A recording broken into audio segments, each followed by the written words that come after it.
Sesungguhnya Mbak, nggak susah untuk mencium bau-bau uang kotor, uang hitam, nggak susah. Nah, kalau ada orang mendeklar bahwa dirinya kaya, cek aja pajak orang pribadi dan pajak badannya. Kalau besar, kalikan 20%. Nemu angkanya. Jadi nggak susah, itu pertama. Yang kedua, menilai wajar atau tidaknya. Benar. Yang kedua, beberapa pihak sudah menyebutkan, mungkin nanti Bu Yenti juga menyebut ciri-ciri yang disebut dengan cuci uang. Kalau soal selebriti sini Mbak, atau pekerja seni ini kan hanya di hilir.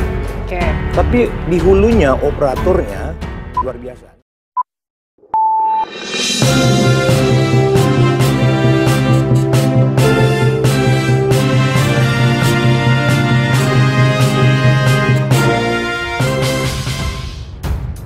Kita dihebohkan dengan isu adanya uang Rafael Alun yang diduga mengalir sampai ke sejumlah artis, diantaranya artis berinisial R dan juga P. Lalu siapa kira-kira yang dimaksud, Bang? Inisial R siapa, Bang? Katanya KPK juga bilangnya orang kaya baru, terkenal. Ini temuan IAW bisa dipertanggungjawabkan, kan? Sesungguhnya Mbak, nggak susah untuk mencium bau-bau uang kotor, uang hitam, nggak susah. Nah, kalau ada orang mendeklar bahwa dirinya kaya, cek aja pajak orang pribadi dan pajak badannya. Kalau besar, kalikan 20%. Nemu angkanya. Jadi nggak susah, itu pertama. Yang kedua, menilai wajar atau tidaknya. Benar. Yang kedua, beberapa pihak sudah menyebutkan, mungkin nanti Bu Yenti juga menyebut ciri-ciri yang disebut dengan cuci uang. Kalau soal selebriti sini Mbak, atau pekerja seni ini kan hanya di hilir. Tapi di hulunya, operatornya luar biasa. Nah, kembali ke Rafael. Tersangka Rafael, ini kan baru sekarang.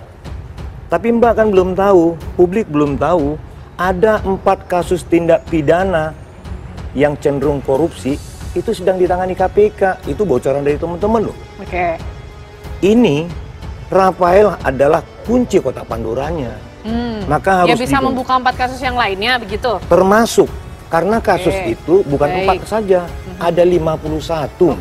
Bang, tapi selain nama artis inisial R dan juga P, katanya ada juga band-band besar Indonesia juga. Ini juga bisa dibuktikan temuan Itu hilirisasinya, nanti di hilir itu terkoneksi dalam satu tindak pidana memanipulasi upaya program pengampunan pajak, Mbak, oleh satu bank itu. Tapi artis inisial R siapa, Bang? Kalau KPK kemudian menyebutkan ciri-cirinya juga orang kaya baru, terkenal, yang punya nama R banyak loh. Iya. Yang akhirnya mendisklaimer dirinya laki apa perempuan, Bang? Kan begini, Mbak, kami juga heran. Kalau KPK mengumumkan ada tersangka baru, umpama nama aslinya itu adalah Abdi Bangsa Indonesia. KPK menyebut ABI. ABI. Kalau Indonesian Audit Watch menyebut nama itu adalah A.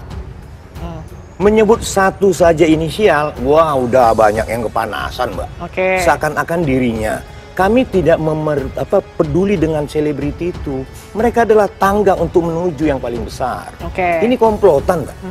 Tapi kan seenggaknya dengan adanya nama-nama artis ini kemudian kita jadi tahu, Bang, TPPU bisa dilakukan kemudian modusnya ke perorangan gitu. Makanya kita juga pengen tahu. Kalau kita menggunakan pencucian uang nanti itu Bu Yenti lah.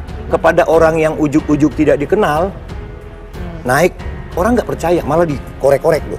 Tapi digunakanlah orang-orang yang sudah pada posisi tenar, terkesan kaya, makanya kita sepakat dengan orang kaya baru. Kami nggak pernah mengatakan seperti apa. Berarti yang dimaksud inisial R dan P ini orang kaya baru, terkenal, termasuk yang mengaku dirinya sultan-sultan baru ini sekarang juga, Bang? Kan itu baper. Makanya kita bingung kok sampai-sampai orang mengklaim ada upaya hukum ini. Dilakukan saja, kami nyebut R kok. Masa kita menyebut ada hantu yang begini, kan enggak. Kita inisial, malah lebih sederhana inisial kita ketimbang inisial aparat hukum. Tapi crazy rich, Bang, R dan P ini. Di data kami disebut orang kaya baru. Namanya inisial R. Oke. terkonsolidasi pada korporasi tertentu yang muara terdekatnya kepada Rafael itu adalah istri sahabat Rafael yang kepala pajak itu juga. Oke, berarti hubungannya R dan P dengan Rafael ini seperti apa, Bang? Benang kusut. Kalau diuraikan benang kusutnya. Iya, rumit. Tapi ada satu simpul yang membuat kami tertantang adalah saat itu bapak-bapak KPK kan memanggil keluarga Rafael, istrinya dan putrinya. Oke. Keluarga. Kami menjadi tertantang. Keluarga itu kan hubungan darah, hubungan semenda atau perkawinan. Nah, kok yang kawin nggak dipanggil gitu? Itu saja. Maksudnya artis-artis R dan P ini? Enggak. Kenapa hanya sampai sebatas anak perempuan? Padahal si anak perempuan itu sudah nikah. Dipanggil dong. Kan itu keluarganya Rafael, tersangka ini. Kemudian kita perlu catat, belum pernah sejarahnya KPK berdiri, dari LHKPN, mereka kekeh dan yakin, seyakin-yakinnya, mentersangkakan penulis LHKPN itu. Oke, nah berarti ini hal baik loh. Oke, berarti hubungannya tadi antara inisial R dan P ini dengan Rafael apa sih, Bang? Investor kah? Rafael sebagai investor kah dari mereka atau ada hubungan keluarga itu tadi? Kami mengatakan terkonsolidasi, Mbak. Konsolidasi hubungannya? Terkonsolidasi. Nanti kita lihat siapa menggerakkan siapa. Nanti apa sebagai apa? Nanti kita akan lihat. Oke.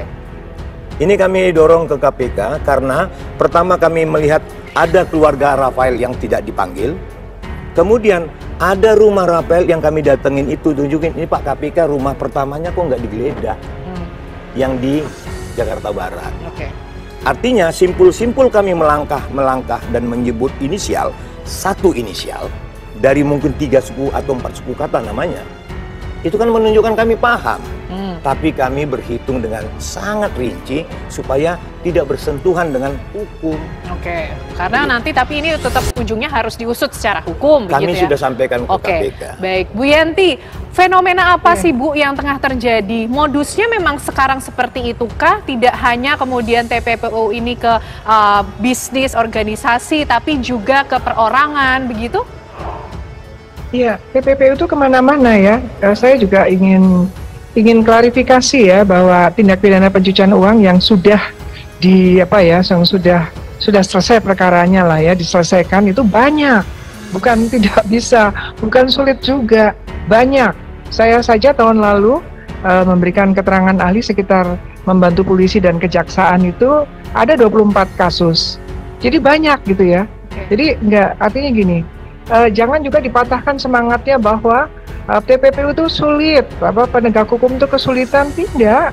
Itu tadi seperti yang katakan Pak Iskandar. Kan ini sekarang kan kasus utamanya kan jadinya korupsi. Walaupun sejak awal kita LHKPN, kemudian ada LHA dari PPATK, saya bilang masuk dari TPPU juga bisa mestinya. Tapi KPK lebih aman kalau masuknya dari dari korupsi dulu. Dan dari korupsi itu mengalir kemana-mana. Nah nanti yang data dari Pak Iskandar itu, nanti kita lihat apakah memang mereka bersekongkolnya itu, bersama-samanya itu, bersama pada waktu melakukan tindak pidana korupsinya berkaitan dengan pajak, ataukah setelah oknum pajak ini uangnya mengalir kemudian mereka. Bu Yanti, maaf kami potong sejenak. Ada 170 miliar yang ditanamkan di satu usaha dan kemudian jadi triliun kan gitu ya, saya baca itu seperti itu. Artinya mereka itu di posisi TPPU, artis-artisnya, dan itu banyak dan biasa gitu, nggak ada yang sulit Pak. Apalagi sekarang ada Pak Iskandar ini, saya senang sekali ya, ada banyak harapan lah ya. Saya juga heran, ini apa ya, audit tuh dapatnya datanya dari mana gitu. Jadi mungkin Pak Iskandar bisa disampaikan prediksi ini yang disampaikan itu datanya dari mana. Namun kan Bapak menyatakan akan menyampaikan ke DPR. Tapi saya berharap sih di DPR juga inisial saja ya Pak, karena kalau sudah disebutkan nanti keburu uangnya atau harta yang akan kita telusuri itu keburu hilang dengan gitu. Teknik untuk mengungkap ini nanti ya Bu Yanti ya.